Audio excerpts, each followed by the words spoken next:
Hello, I'm Collette Pierce Burnette, President and Chief Executive Officer of Huston-Tillotson University in Austin, Texas. When you're in a leadership role, you will face obstacles and opposition.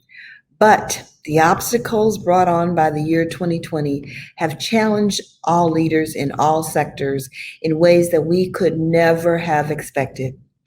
We will never know where our journeys will take us. It's the unknown. It was definitely not in my plans for my career to be leading a university during a global pandemic. But in holding true to the quote that life can only be understood backwards, but lived forward, that we are always being prepared for where we are going. I was prepared for this moment, and I didn't know it until I was in it. I have experienced some bright spots and some pain points along the way. I haven't always gotten it right. Three of the most difficult decisions of my professional career have been since March of 2020. The first one was postponing our commencement. Commencement is a rite of passage on my campus. We graduate families, not individuals.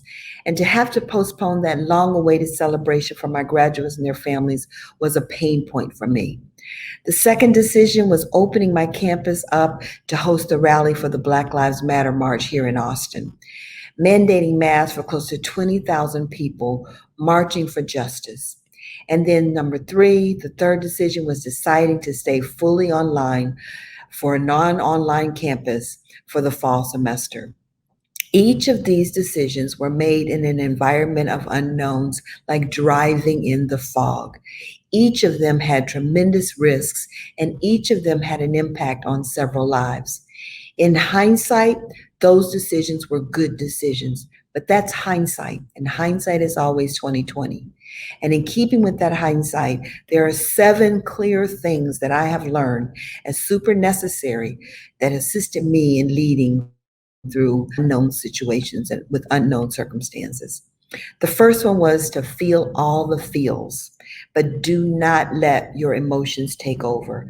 There have been moments that I felt insurmountable pressure, stress, and tension.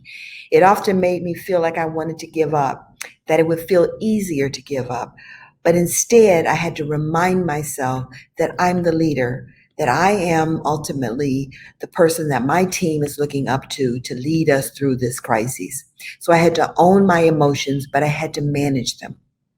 Number 2, take deep breaths, exercise self-control. Walk around, get some rest. My grandmother used to always tell me tomorrow is another day. That means something very new to me now.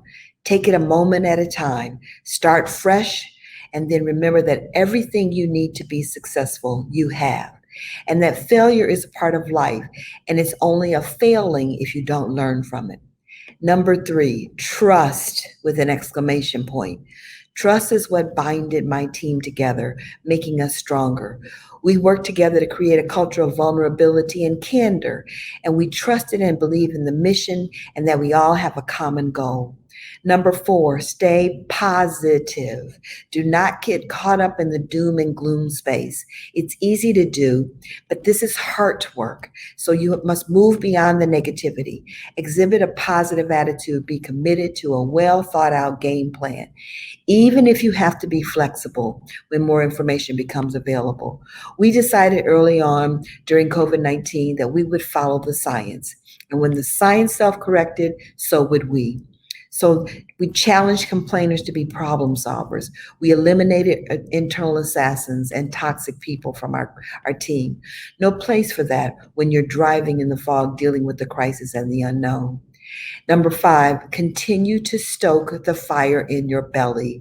Consistently remind yourself of why you do what you do, of what your purpose is. For me, it was serving my students in the most excellent way that I could. Number 6, manage expectations and embrace your humanity. You will not get it right all the time. Face the situation and embrace the magnitude of the problem. Well, your team that this will be hard. Communicate openly, but remind them that they too were made for this moment. on and do the work. And then finally, number 7, follow your own moral compass. The quieter you become, the more you will hear. You will have an internal instinct of your own core values and what is the right thing for you to do in the situation. Follow your moral compass. Make decisions for the institution or the entity that you lead, and be a servant leader. Number 7 is probably the most important for me, because following my own moral compass is what helped me to rest in my decisions once that we worked very hard, that they were informed and we made them. So I leave you with a few thoughts in addition to my 7 tips, my 7 lessons learned. Leadership positions do not make us the women we are. They reveal the women we are. Be confident in your leadership. Confidence without ego.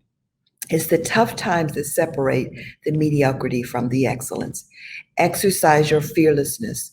You might be so good at it that you eventually find yourself saying, pain points and all, bring on that next challenge.